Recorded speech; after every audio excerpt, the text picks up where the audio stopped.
Eu chamo agora para a quarta parte dessa aula o meu amigo professor Rafael Tonon, charado Rafael Brodbeck, embora com PH, para introduzir a sua disciplina de História. O Rafael tem destacado no nosso meio como professor de História com tanta eloquência, com tanta didática, e a doutrina social da Igreja acompanha a história da Igreja. É impossível entender uma sem a outra, né? E mais especificamente na modernidade, que foi o tema que eu pedi, e ele gentilmente, como sempre, atendeu com muita generosidade. Amigo, bem-vindo. Quais são as tuas expectativas para o nosso curso? Obrigado por ter aceitado e por estar aqui hoje também com a gente. Muito bem. Boa noite, meu amigo. Boa noite a todos vocês que estão nos acompanhando.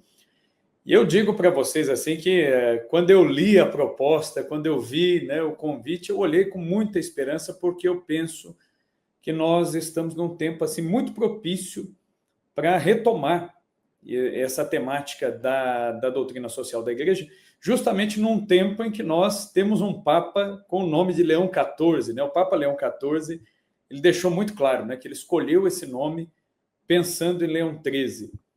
E é claro, quando a gente pensa em Leão XIII, o que mais se sobressai é a doutrina social. Mas, na verdade, Leão XIII ele faz uma integração, né, interessante. É um dos papas que governou a Igreja por mais tempo e foi o papa que mais escreveu encíclicas. Então, é muito interessante olhar, né, para o pontificado de Leão XIII, para a visão clara que ele teve dos problemas do mundo moderno. Na verdade, Leão XIII ele faz um diagnóstico dos últimos 500 anos da história da Igreja. É lógico, ele toca temas do início do cristianismo, mas, sobretudo, aqueles temas dos últimos 500 anos.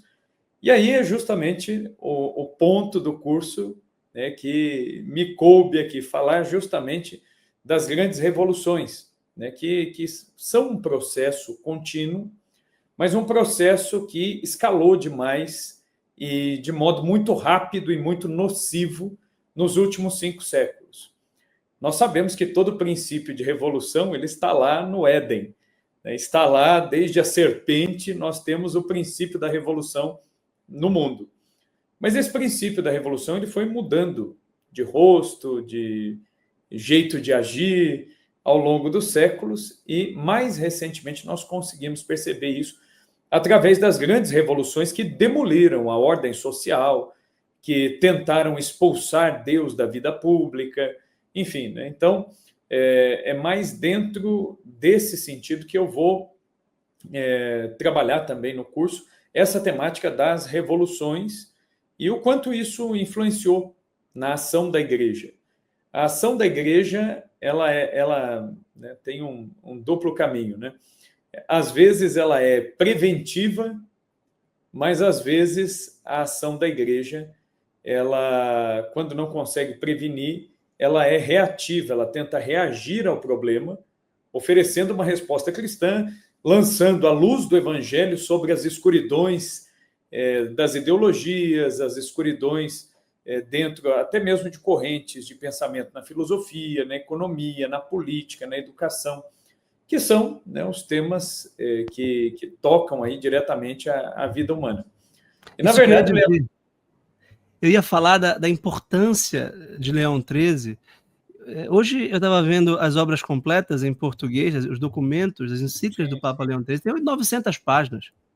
O quanto ele escreveu bem, e o quanto era um bom filósofo, um bom teólogo, o mesmo Papa que atentou à questão social insurgente e aos reducionismos, tanto do liberalismo quanto do socialismo, percebeu que sem Santo Tomás de Aquino, a gente perde uma teologia moral fundada na razão, não apenas na fé.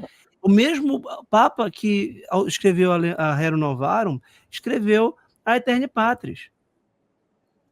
Então a gente tem a possibilidade de estudar história política, sociologia econômica, mas também filosofia. E é isso, professor Tonon, que me fascina na doutrina social da Igreja, porque eu não consigo estacionar em nenhuma dessas disciplinas que são ensinadas nos colégios e nas faculdades de forma isolada.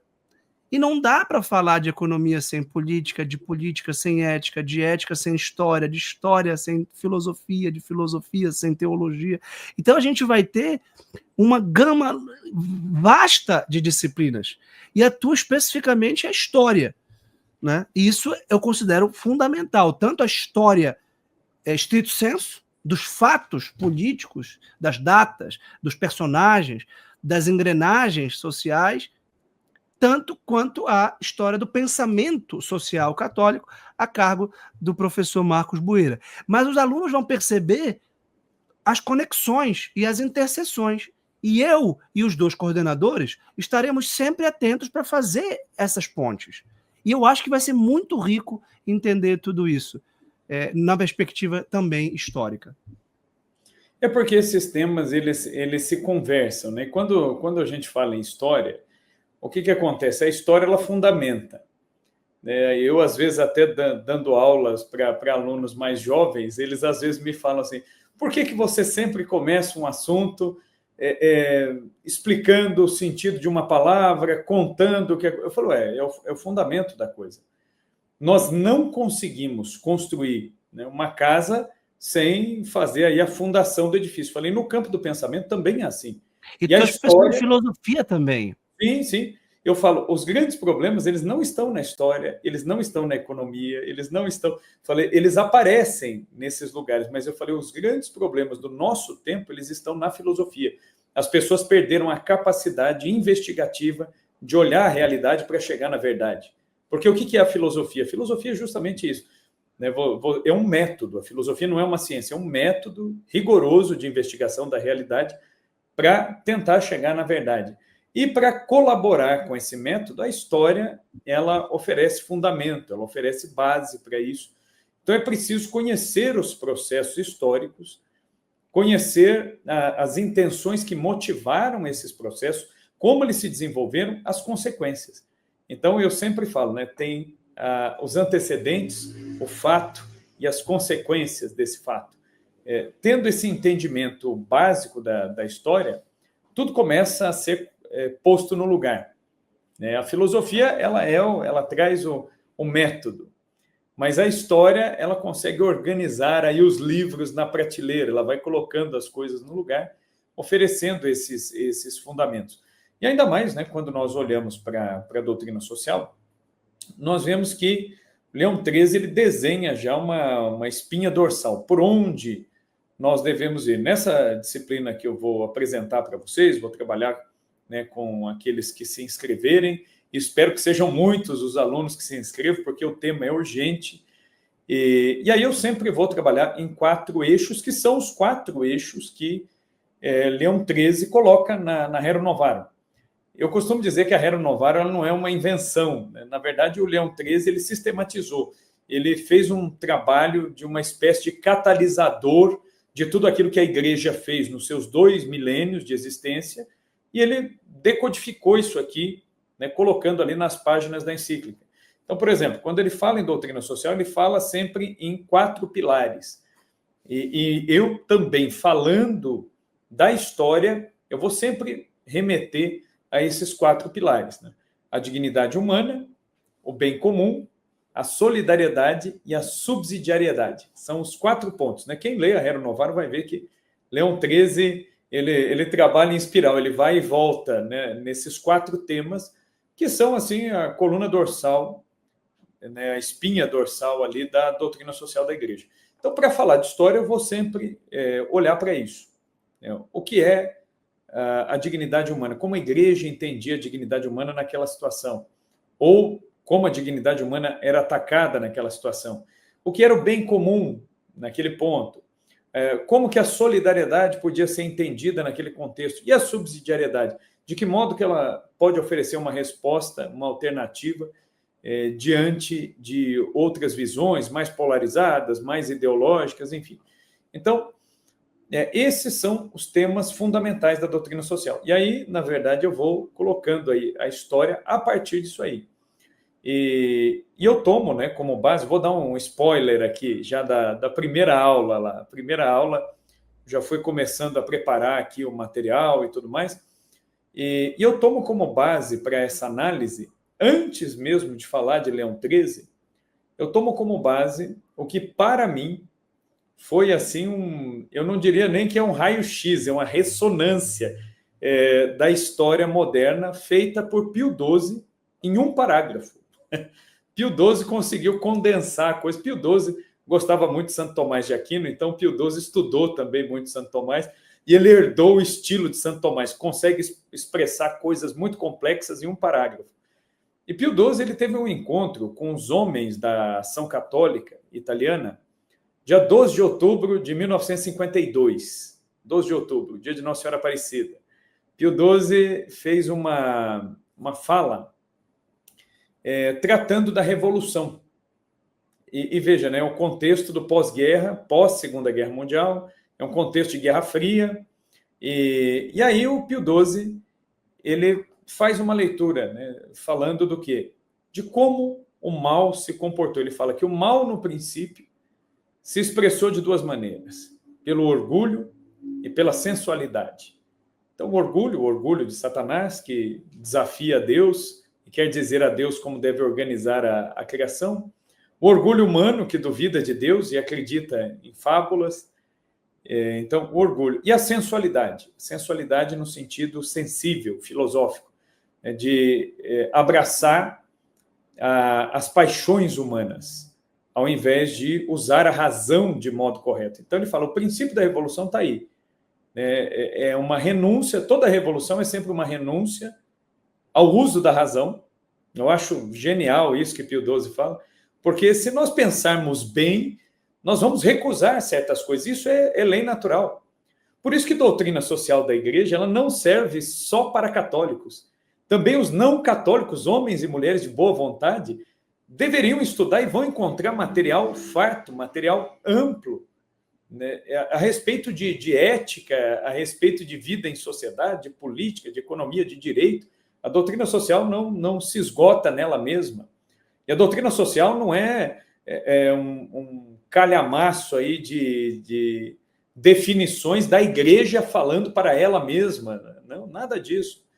Então, Pio XII faz essa análise. E depois ele começa a dizer, e o mal ele foi se adaptando aos tempos. E essa audácia ela foi se espalhando no tempo. E aí, Pio XII ele usa um termo aqui, eu vou até ler aqui um trecho do que ele fala sobre o mal no mundo. Ele diz assim, ele se encontra em todo lugar e no meio de todos. Sabe ser violento e astuto. Nestes últimos séculos, tentou realizar a desagregação intelectual, moral, social, da unidade no organismo misterioso de Cristo. Ele quis a natureza sem a graça, a razão sem a fé, a liberdade sem a autoridade. Às vezes, a autoridade sem a liberdade. Olha a coragem de Pio XII de dizer isso, a autoridade sem a liberdade. Do que ele está falando? Dos regimes totalitários europeus, o fascismo, né, e o nazismo na Alemanha, enfim, e está falando também de outras tantas modalidades, né, disso que privam o homem querem autoridade, mas não querem a liberdade. E aí ele vai dizer, é um inimigo que se tornou cada vez mais concreto, com uma ausência de escrúpulos que ainda surpreende. Cristo sim, a igreja não. Depois, Deus sim. Cristo não. E, finalmente, o grito ímpio, Deus está morto, ou até jamais existiu. E eis agora a tentativa de edificar a estrutura do mundo sobre bases que não hesitamos em indicar como as principais responsáveis pela ameaça que pesa sobre a humanidade. Uma economia sem Deus, um direito sem Deus, uma política sem Deus. Então, ele faz aqui o raio-x. Então, tudo que eu vou falar das revoluções está resumido aqui. Cristo sim, a igreja não. A revolução protestante ou a reforma protestante, né, como queiram. Eu costumo chamar de revolução porque o que caracteriza uma revolução? É um câmbio de ordem, quando você muda a ordem estabelecida. Então, propriamente falando, aquilo que se chama comumente de reforma protestante foi sim um processo revolucionário, porque houve ali um câmbio, uma recusa. Cristo sim, a igreja não. Então, pela primeira vez, há o que? Um desmembramento do entendimento que a igreja teve, que a sociedade teve durante 1.500 anos. Então, durante 1.500 anos, como que a igreja entendeu essa ligação com Cristo? Como uma coisa única. Cristo e a igreja não se separam. Cristo é a cabeça, a igreja é o corpo. Atacar Cristo é atacar a igreja é atacar Cristo. Não há separação. Agora, pela primeira vez, nós temos uma revolução que separa. Cristo, sim, vamos separar Cristo. Mas a igreja não. Queremos a cabeça, mas não queremos o corpo. É uma mutilação dessa ordem teológica, social, tudo que se desdobra a partir daí. Então, uma primeira revolução. Depois, Deus sim, e a revelação não. Então, quer dizer, já é o quê? A Revolução Francesa, o Iluminismo. Deísmo. Oi? O deísmo. O deísmo, o deísmo iluminista, que é a crença num Deus impessoal, não é o Deus da revelação, não é o Deus da Sagrada Escritura. Então, admite-se a existência... Que é o Deus maçom, que é o Sim. Deus da maçonaria. Exato, exato. É que Leão XIII vai destrinchar esse assunto no Humanum Genus, que é outra encíclica dele. Né? Então, por aí nós vemos. Né? Então, acredita-se num ser supremo, que é impessoal, é poderoso, mas ninguém sabe nada assim muito concreto dele. Que informa uma filantropia vaga, um altruísmo abstrato, um amor genérico à humanidade, que se confunde com uma tolerância liberal e Sim. acaba por ser subserviente aos desejos humanos mais vis. Deus é um cara lá de cima que quer o meu bem, eu estou de bem com ele, não tem nada de errado, eu faço o que eu quiser, faço o que se quiser, está tudo na lei, como dizia o Raio Seixas e a Sociedade Alternativa do Aleister Crowley. Que na verdade, né, é uma coisa que nos toca, né, o ar que a gente respira hoje. Né, a gente pensa que isso está muito longe, né, e na verdade essa mentalidade existe, está muito viva ainda. Né, uma coisa de 300 anos para cá, mas está muito vivo. E, por último, o ateísmo do século XIX, a negação de Deus. E depois isso, em outro texto, lá que eu vou usar, o Pio XII, depois em outro texto, ele diz assim, ele fala mais ou menos a mesma coisa, só que ele vai dizer que no século XIX o homem negou Deus. E no século XX o homem negou o próprio homem. O próprio homem. O próprio homem. Esse é o desdobramento natural. Porque... né, se não tem Deus, como dizia outro filósofo, né, se Deus não existe, então tudo é permitido. Né? Então, é o desdobramento natural. Então, por exemplo, quando nós olhamos para a história do século XX, nunca na história da humanidade se matou tanta gente. Né? A Primeira Guerra Mundial, os historiadores divergem quanto ao número. Né? Os mais conservadores falam em 13 milhões de mortos. Outros já falam em 20 milhões de mortos. Só na Primeira Guerra Mundial. Nem a Guerra dos 100 anos matou tanta gente assim, nem a Guerra dos 30 anos, que foi terrível, não matou tanta gente assim. Mas a Primeira Guerra Mundial, em 4 anos, fez isso. A Segunda Guerra Mundial vai matar 66 milhões. A Guerra Fria vai matar 120 milhões. E isso sem contar os assassinatos silenciosos nos ventres das mães, que acontecem todos os dias até hoje. Então, é a humanidade negando a própria humanidade. Então, é aquela redução, né? Vamos tirando primeiro a igreja, depois a revelação, depois o próprio Deus. É uma espécie de janela de Overton, né? que vai cada hora avançando um pouco mais e depois chega na negação do próprio homem, né? Que é o que nós assistimos hoje. Então, todas essas revoluções, todos esses processos, eles nos afetam. Nós vivemos no mundo, estamos no mundo, a igreja está no mundo, e a igreja tem uma resposta.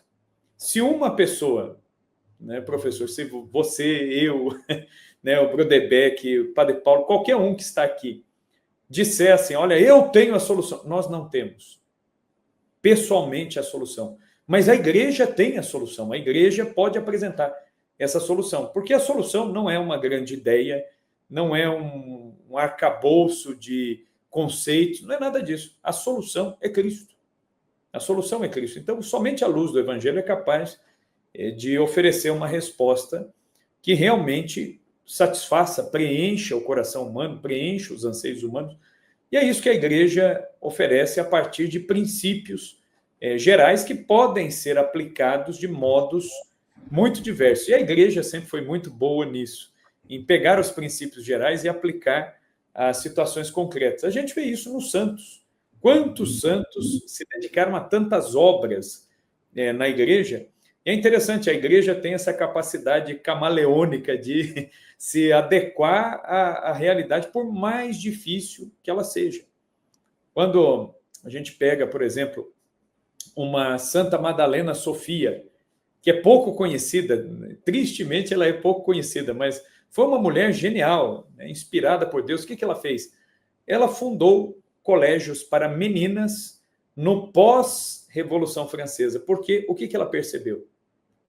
Que se ela educasse bem uma geração inteira de meninas, estas meninas, naquela cultura, naquela situação da França, elas ficariam mais tempo, seriam mães, ficariam mais tempo com os filhos e poderiam formar uma geração inteira de pessoas que fariam a diferença na França dali para frente. E, de fato, ela teve assim, uma capacidade regeneradora da igreja e da sociedade através dos colégios, através das alunas dela, que é impressionante.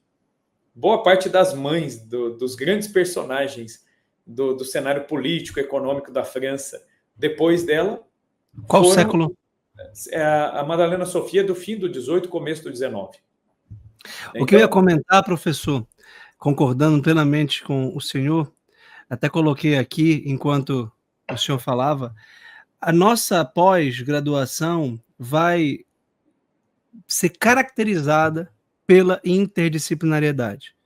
Por exemplo, o deísmo de que nós falamos, o iluminismo, o cartesianismo, o kantismo, o hegelianismo, todas essas correntes filosóficas e ideológicas impactaram na sociedade. A Revolução Francesa é o resultado dos intelectuais dos salões iluministas, concebendo teorias de contrato social, teorias de direitos naturais, que se confundem com a teoria da lei natural, que nós estudaremos também em Tomás de Aquino. Então, essas ideologias precisam ser confrontadas pela verdadeira filosofia perene. Daí porque nós não renunciamos à razão, ao contrário, nós defendemos a razão. Daí a encíclica do Papa João Paulo II, Fides et Ratio, a Aeterni Patris do próprio Leão XIII, essa frase do Papa Pio XII, que era filósofo também, certamente, mas ao mesmo tempo nós temos um segundo campo que será muito explorado, que é o da teologia, a partir do qual nós estabelecemos a autoridade do magistério da igreja e o depósito da fé, a partir do qual nós conseguimos discernir as heresias, como a da Reforma Protestante, que aceita Cristo, mas não a sua esposa visível, que é a Santa Igreja. E por outro lado, por fim, antes de devolver a palavra para o senhor, eu queria notar o que um aluno, acredito que já matriculado, Vandoir, menciona o De Gasperi e a democracia cristã italiana no período de Pio XII. E tinha mencionado antes o Konrad Adenauer, falando da ação cristã na época do argumento do Pio XII, quando o senhor mencionava. Eu vou falar do Adenauer e vou falar do De Gasperi também. Eles são os construtores da Europa no pós-guerra, ambos católicos, ambos atentos à doutrina social da igreja da época, são grandes modelos. Quando eu comecei a estudar há muito tempo, eu lembro de um livro que o senhor deve ter lido, professor, do Paul Johnson, Tempos Modernos, sim, que eu estudei quando fiz o contraponto com Hobsbawm, a Era das Revoluções, a Era do Capital e a Era dos Impérios, e eu lembro do capítulo sobre o pós-guerra, e como ele descreveu e eu acho que ele não estava convertido, ele se converteu, o Paul Johnson, né? Aos poucos, ele foi se tornando cada vez mais católico, eu acho. Mas ele fala, eu nunca esqueço disso, de Pio XII, falando dos princípios, e do Adenauer e o De Gasperi, na Alemanha e na Itália, tentando promovê-los e aplicá-los na contingência histórica. Porque é muito fácil se refugiar numa torre de marfim teológica, ou no mosteiro, e com todo respeito às vocações retiradas e eremitas, que tem uma preocupação social menor do que a nossa vocação de fiel leigo é para construir a cidade temporal para que ela se torne apta, tanto mais quanto possível, para nos conduzir à cidade de Deus. E as contingências exigem não negociações de princípios ou concessões no que é dogmático, mas exige uma atualização constante desses princípios, uma negociação política, uma prudência histórica. E isso torna muito interessante o estudo da teologia, quando a gente vê a teologia encarnada na história, tanto na figura dos santos, como esta santa que eu não conhecia, Maria Sofia. Isso, Madalena Sofia. Madalena Sofia. Sofia Bará. Tanto quanto na biografia dos políticos, sim, das mães, dos pais, dos professores, dos intelectuais, dos cientistas.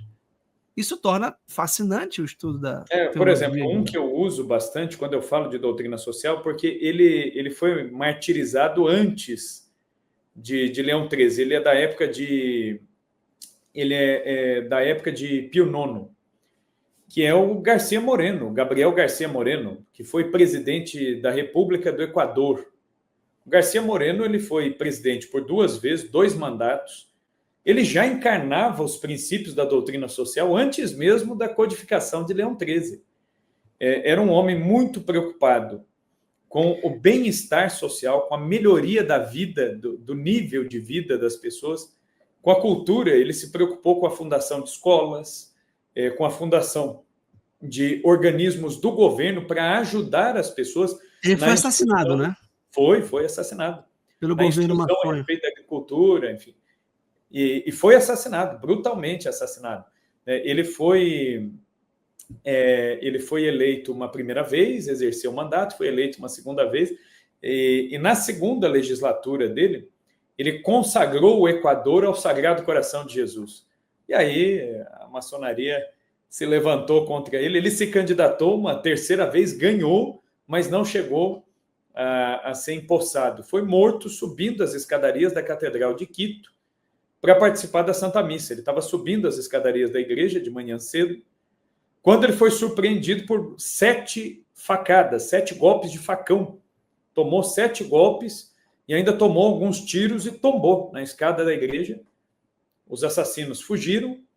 E quem socorreu Garcia Moreno? O povo pobre, que estava nas ruas de Quito, que respeitava o seu presidente, que via nele realmente uma figura que expressava, né, tudo aquilo que o povo esperava assim, no campo político. Enfim, as pessoas acorreram em massa. Ele recebeu os últimos sacramentos ali mesmo, na escadaria da igreja, e morreu dizendo uma frase lapidar. Né? Ele morreu dizendo: Deus não muere, Deus não morre. Né? Podem me matar, mas Deus não morre. Tanto é que a tumba de Gabriel Garcia Moreno tem essa frase em cima do túmulo dele, né? Deus não morre. Então, é a encarnação da doutrina social da igreja. Né? E é interessante que a doutrina social da igreja, ela, de certa forma, já encantava até aqueles que estavam fora da igreja. É muito curioso, quando ocorreu a Guerra da Secessão nos Estados Unidos, que é um país que, na época, tinha uma quantidade ainda maior de protestantes, e o presidente dos Estados Unidos, Abraham Lincoln, vai escrever para quem? Para se aconselhar sobre as decisões políticas mais prudentes. Ele escreve a Pio IX, pedindo ao Papa, um presidente protestante, de uma nação de maioria protestante, ele recorre ao Papa para saber o que seria mais prudente, o que seria realmente justo fazer ali naquela conjuntura. Então, existem as cartas de Lincoln, trocadas com Pio IX, interessantíssimas as cartas. Elas são um exemplo do quanto a igreja tem a dizer, até mesmo para aqueles que não estão dentro dela.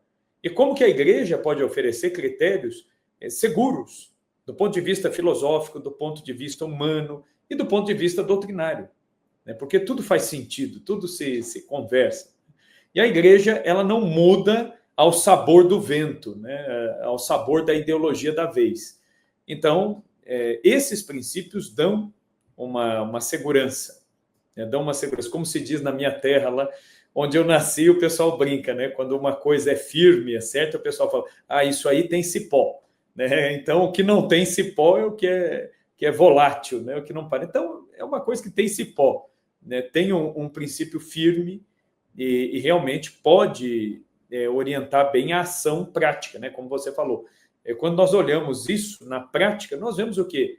Na democracia cristã italiana. É o grande exemplo. né? Porque a Itália passava por uma situação terrível. E aí nós vemos, né, a igreja colocando ali os princípios e os católicos indo para onde? Para o campo de batalha. Isso cabe mais aos leigos. O campo político é próprio dos leigos. Os religiosos, os sacerdotes estão nessa retaguarda da orientação, ou pelo menos deveriam estar. Agora, o campo de atuação da vida pública, ele é próprio dos leigos. Então, isso também a doutrina social situa muito bem. Excelente. Eu queria comentar brevemente aqui que escreveram nos comentários. O professor Plínio Correia, em Revolução e Contra-Revolução, disse com maestria sobre esse tema. Sim. Vocês vão expandir o conhecimento bibliográfico de vocês de modo exponencial. Nós vamos comentar de muitos autores, de muitas correntes, de muitas interpretações. E a Patrícia pediu que nós colocássemos nos grupos, no nosso grupo de alunos que já existe, deixando bem claro, esta é a primeira aula oficial da nossa pós, aula inaugural aberta, mas que já está no contexto do estudo didático. Portanto, Patrícia, ela está sendo gravada, inclusive por inteligência artificial com o Cloud. Você terá uma descrição completa dessa aula, um resumo, na verdade, destas aulas com os professores convidados e todas as referências de autores De Gasperi, Konrad Adenauer, Plínio Correia, Paul Johnson, Madalena Sofia e todos os nomes que nós estamos aprendendo, humildemente. Ainda há pouco eu gostei muito de um comentário, olha que belo, de um aluno, acredito já inscrito, que disse que tem a humildade para aprender. Deixa eu encontrar esse... olha que bonito, Lisandro. Eu me posiciono com a humildade prescrita por Santo Tomás como pré-requisito da verdadeira educação. Porque para muitos professores, muitos alunos, professor, que não sabem de nada ainda, que acabaram de descobrir que existe Leão XIII, graças a Deus, por Leão XIV. E não sabem se Pio XII veio antes ou depois de Paulo VI, se veio antes ou depois de João Paulo II. Calma! Vocês terão história, vocês terão teologia, vocês terão organização didática. Eu mostrei no começo da aula o plano da minha aula. Eu pedirei a todos os professores para criarem planos de aula e, se não apresentarem como eu gostaria, nós vamos editar a gravação da aula para dar tudo sempre muito didático. Eu acredito ser um diferencial da nossa pós-graduação, a didática, né? A calma, o tempo, nós não estamos com pressa. O professor Rafael Tonon terá 4 aulas de 3 horas e meia para falar, e se precisar de mais tempo, de aula extra, e a gente com todo prazer, porque, como diz a Patrícia, esse curso promete, era o que estava buscando, e certamente iremos aprender muito. Com o professor Tonon, não tenho dúvida que será um módulo extraordinário. Confesso que é um módulo pelo qual eu estou muito ansioso, porque é um tema que eu me sinto cada vez mais atraído pela história. Eu li de história, o Daniel Hobbes, o Christoph Dawson, o próprio Paul Johnson, e me parece muito pouco ainda. O Plínio Correia de Oliveira, que não deixa de falar de história, mas parece que eu quero descobrir mais na história. Eu estudei muita história antiga também, na época de Santo Agostinho, os primeiros séculos, mas a história é um universo infinito, né? E a gente está cada vez conhecendo mais o passado. Isso que é interessante também. E eu tenho certeza que vai ser uma delícia aprender com o senhor, professor. Na verdade, é um quebra-cabeças, né? O grande desafio da história é isso. Nós tentamos reconstituir um tempo que já não existe mais. Então, sempre tem algo por fazer. Eu sempre costumo comparar a história com quebra-cabeças. Nós conseguimos ver muita coisa. Conseguimos entender muito do que está ali desenhado, mas não conseguimos ver tudo, né? A história, porque a descoberta de um novo documento, a descoberta de um manuscrito desconhecido, tudo pode mudar a nossa compreensão e pode clarear mais um ponto, pode aprofundar mais alguma coisa. Então, não é algo tão estático, né? A história, ela tem essa capacidade, né? E a história é mestra da vida, né? Sim, mestra da vida, sem dúvida alguma. E só para colocar aqui um ponto aqui interessante, esses tempos mesmo, eu estava lendo aqui um material sobre a história da igreja, sobre algumas nomeações de bispos, e né, essa questão social do Leão XIII, o cuidado dele com as fábricas e tal.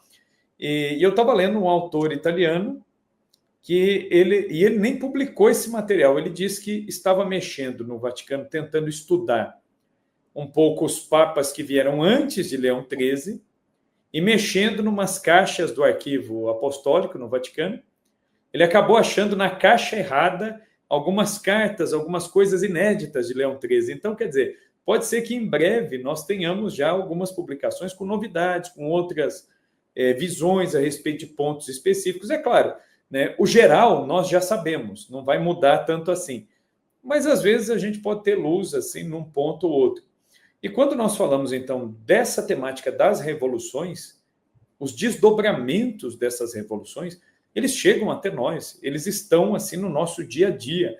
Nós não temos ideia, mas nós temos, assim, às vezes, um modo de raciocinar que parte de algumas ideias protestantes, que se popularizaram, se diluíram, e, de repente, isso entra na nossa mentalidade e nós não identificamos.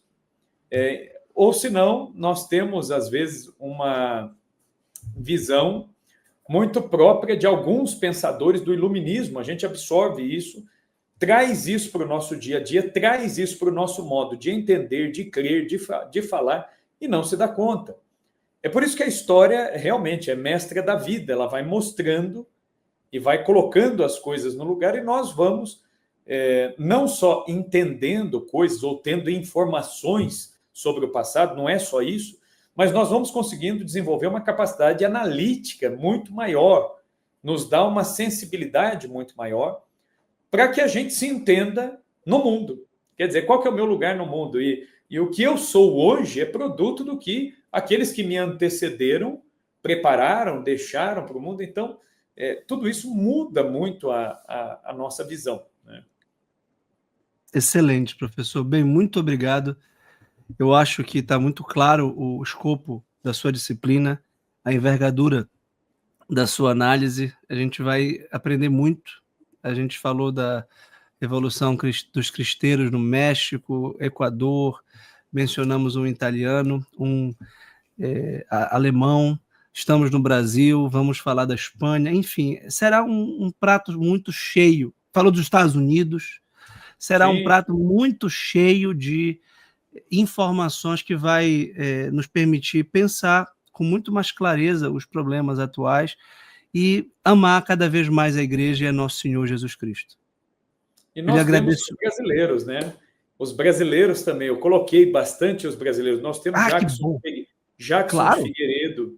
Né, não, a questão religiosa no Brasil, eu ia até lhe perguntar, que bom. Exato, o Centro Dom Vital, no Rio de Janeiro, que teve um papel de difusão da doutrina social muito grande, Alceu Amoroso Lima, Gustavo Corsão. Esses homens discutiam numa discussão de altíssimo nível, que hoje é raro a gente encontrar no Brasil, algo assim.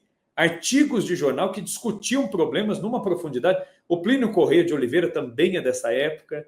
Então, o Cardeal Leme, a pastoral de 1916, a Carta Pastoral de 1916, onde ele fala dos erros modernos e publica essa pastoral. Essa pastoral foi endossada por outros bispos. O Concílio Plenário dos Bispos do Brasil, em 1929, produziu um documento em latim, um calhamaço, assim, eu tenho aqui, tratando de diversas questões e toca nas questões sociais. Então, o Brasil teve também um papel muito importante. A ação católica no Brasil, ela desenvolveu muita coisa. Depois nós sabemos que aí também houve uma infiltração, um aparelhamento de alguns organismos de igreja por visões ideológicas, por visões da Nouvelle Teologie, enfim, teve tudo isso também. Então, até isso nós temos que estudar para entender o que é a doutrina social e o que fizeram parecer a doutrina social, porque existe uma caricatura da doutrina social, e aí muita gente olha para aquilo e pensa, a doutrina social pensa que é quase que um socialismo católico, e não é nada disso, né? Não é nada disso. O Leão XIII, ele é muito claro na Rerum Novarum. Ele diz assim, a visão da igreja, ela não pensa em luta de classes, mas ela pensa na concórdia de classes. É isso, né? E o Leão XIII, ele deixa claro, a posição da igreja não é nem capitalista e nem comunista. A posição da igreja é o evangelho. O evangelho é a medida. E nós não precisamos de mais nada. O evangelho, ele já tem a medida. E quando nós pensamos nos grandes pensadores, nós temos ingleses também, o Chesterton e o Belloc, que compilaram, traduziram essa doutrina social através do quê? Da doutrina do distributismo, né? Que é um dos princípios daqueles 4 pilares que Leão XIII estabeleceu. Quer dizer, então nós temos muita coisa, né? Mesmo no campo brasileiro, pensando aqui no Brasil, quando eu falo disso, aí é inevitável, eu penso já no episcopado que o Brasil teve, porque da questão religiosa que você citou para frente, nós vemos que ali foi um divisor de águas. Ali é o momento em que a igreja ela rompe mesmo com o Estado e vai começar a dizer o que Dom Vital disse. Dom Vital, ele escreve ao imperador Dom Pedro e ele disse: de Vossa Majestade eu sou súdito fiel. Estou pronto a obedecê-lo, a amá-lo e a sacrificar-me pelo Senhor e pelo Brasil. Mas antes Deus que o imperador. Então, os direitos... E de onde ele aprendeu isso? Ele aprendeu isso exatamente do primeiro Papa São Pedro, que disse, é preciso obedecer antes a Deus do que aos homens. Vejam como a ação de um bispo é diretamente baseada no evangelho. E isso dá uma dimensão pública e social à igreja. E Dom Vital consciência... Pois é. E Dom Vital era um bispo nomeado por Dom Pedro. Ele ainda tinha esse agravante, né? Porque muitos disseram, mas como que o senhor vai se insurgir contra o imperador que o nomeou? E Dom Vital, ele foi feito bispo antes da idade permitida. Ele foi eleito bispo com 27 anos de idade, é o bispo mais novo da história do Brasil. Aos 27 anos de idade, ele foi sagrado bispo. Ele foi ordenado aos 23, ordenado padre aos 23, e ficou bispo aos 27, por ordem do imperador. O imperador tinha essa autoridade para escolher alguns bispos, ele escolheu, indicou, e Dom Vital não teve o respeito humano. Puxa vida, né, ele me elevou ao episcopado, então eu vou me calar. Não. Diante daquilo que é injusto, diante daquilo que é direito da igreja, que é direito de Deus na sociedade, que prevaleça os direitos de Deus, porque existem os direitos dos cidadãos, existem os direitos dos governantes, mas existem os direitos de Deus também. Claro. Sobre a sociedade. E da igreja. E da igreja. Aí vem Dom Vital, vem Dom Macedo Costa. Que é daqui do Pará. Que é do Pará, exatamente. O Dom Macedo Costa é também um colosso, né? Foi confessor da Princesa Isabel. Quando a Princesa Isabel assina a Lei Áurea, Leão XIII manda a Rosa de Ouro, o único brasileiro, a única pessoa do Brasil a receber a distinção papal da Rosa de Ouro foi a Princesa Isabel. E a Princesa Isabel, falsamente, dizem que ela sofreu pressões de todo lado. Não, a Princesa Isabel ela foi movida a abolir a escravidão pelos seus princípios, pela questão moral dela, né? Sobretudo por isso. E o Dom Macedo Costa teve uma influência direta nisso. E aí nós vemos outros grandes bispos no Brasil. Nós tivemos Dom Joaquim José Vieira. Dom Joaquim José Vieira foi bispo do Ceará. O Ceará era uma diocese única. O Ceará foi o primeiro estado do Brasil a abolir a escravidão. Antes da abolição da Princesa Isabel, o Ceará já havia abolido a escravidão. E um dos grandes artífices da abolição foi Dom Joaquim José Vieira. Então, que é um bispo católico, abolicionista, homem valente, destemido. E depois, quando vem a proclamação da República, do ponto de vista político, nós tivemos muitos problemas com a proclamação da República. Mas, do ponto de vista religioso, a igreja teve uma liberdade de caminhar por si, sem o padroado, sem a interferência dos gabinetes maçônicos do imperador. E aí começa a ação de reorganização da igreja. Leão XIII é quem fará a reorganização, a primeira reorganização da igreja no Brasil. Depois vem quem? São Pio X, com a criação de várias dioceses no Brasil. E aí nós vamos ter, até a metade do século XX, um episcopado brasileiro combativo, organizado e muito voltado às questões sociais, muito voltado. Essa questão do episcopado brasileiro na primeira metade do século, eu me debrucei sobre isso. Quando eu fiz um curso sobre a história da igreja no Brasil, eu me debrucei sobre isso. E aí eu comecei a estudar os bispos do Brasil. É muito interessante. Nós não encontramos bispos no Brasil na primeira metade do século XX. Nós não encontramos bispos que não tenham fundado 4, 5 instituições diferentes para atender às necessidades dos seus diocesanos. Não tem. Todos fundaram, todos.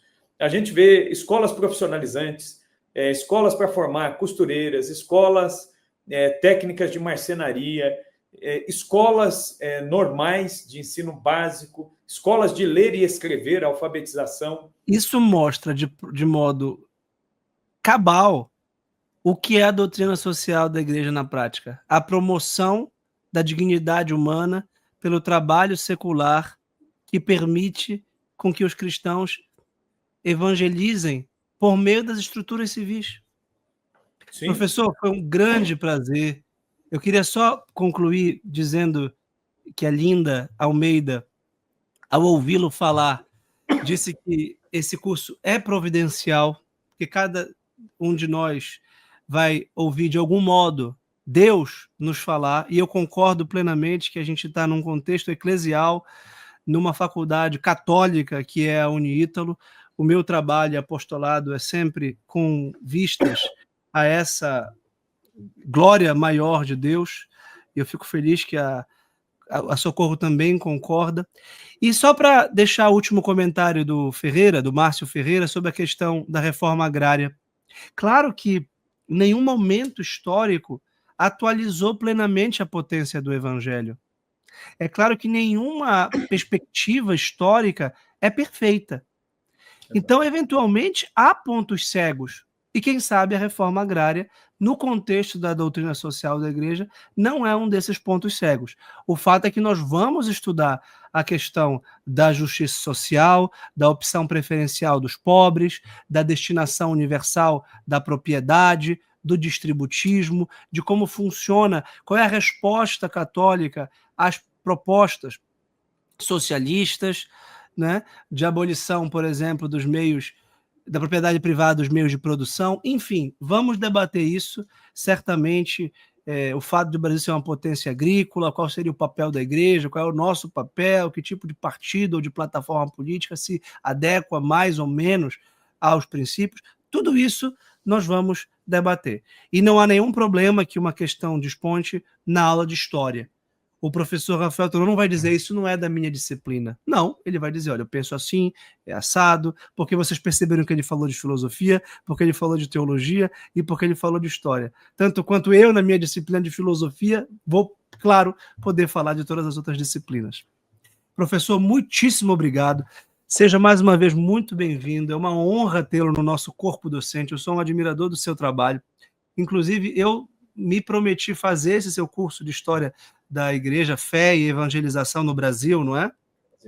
Raízes Católicas do Brasil. Do Brasil. E não consegui a época do lançamento, mas na próxima oportunidade eu com certeza farei, porque careço de história, amo história e sinto que estudei muito pouco comparado com o que deveria estudar de história, principalmente da Igreja no Brasil e na modernidade. Muito obrigado. De coração, fique com Deus e uma boa noite. Amém. Obrigado. Tchau, tchau. Tchau, até a próxima.